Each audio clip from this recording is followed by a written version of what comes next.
अब संगठित रहो, सीधी सी बात है। एक बात ये है कि हम भीम आर्मी में जाते हैं तो वामसिप वाले विरोध करते, भीम आर्मी कुछ नहीं, वामसिप वाले में जाते तो भीम आर्मी करते।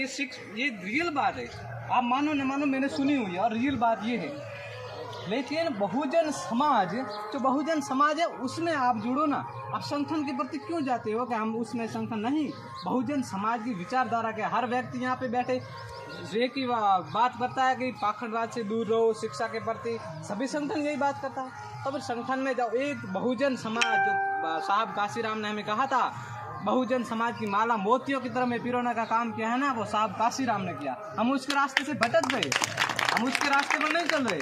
हम तो सिर्फ मतलब हकीकत बात ये है, 14 अप्रैल को हम बाबा साहब अम्बेडकर जयंती मनाते, एक दिन दुपट्टा डालते, जय भीम बोलने से क्या संघर्ष होता है? क्या कुछ नहीं होने वाला। इससे अपने पर्स में पैसे खर्च कर रहे हो, समय बर्बाद कर रहे हो।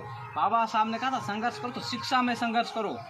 अब शिक्षा में जब तक संघर्ष नहीं करोगे ना तो कुछ नहीं। अब शिक्षा कौन सी, ये भी पहचानना जरूरी है। एक तो रामायण वाली शिक्षा, महाभारत वाली शिक्षा, या एकलव्य का अंगूठा काटा वो शिक्षा, कौन सी शिक्षा? या फिर आज प्रोफेसर जो बैठे हैं कॉलेजों में, स्कूलों में, वो शिक्षा कौन सी शिक्षा बाबा साहब ने आपको प्राप्त करने के लिए कहा था?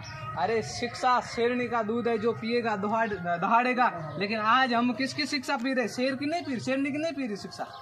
हम शेर की तो दहाड़ना चाहते हैं लेकिन मिमिया जाते हैं, क्योंकि शिक्षा वहाँ शेर की दी नहीं जाती, शिक्षा शेरनियों की दी नहीं जाती है।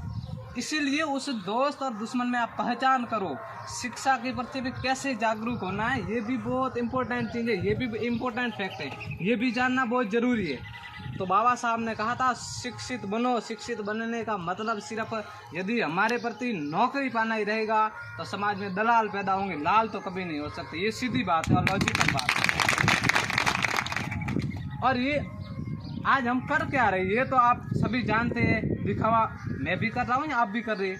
ये एक दूसरे पे कंफर्टेबल होना चाहिए कि हम कर क्या रहे। अब किसी को मालूम ही नहीं है। हकीकत बात ये है कि मैं गांव की बात करूं या और कहीं की बात करूं, नौकरी लगी हुए ना उनकी बात कर रहा हूं। बाबा साहब अम्बेडकर के परिचित नहीं है, वो नहीं जानते कि उनका जन्म कहाँ हुआ था और वो किसकी बदौलत आज इस पोस्ट पर पहुंचे हैं। शर्म आती है उन लोगों पे मुझे तो। जब और एक बात और, नेता लोग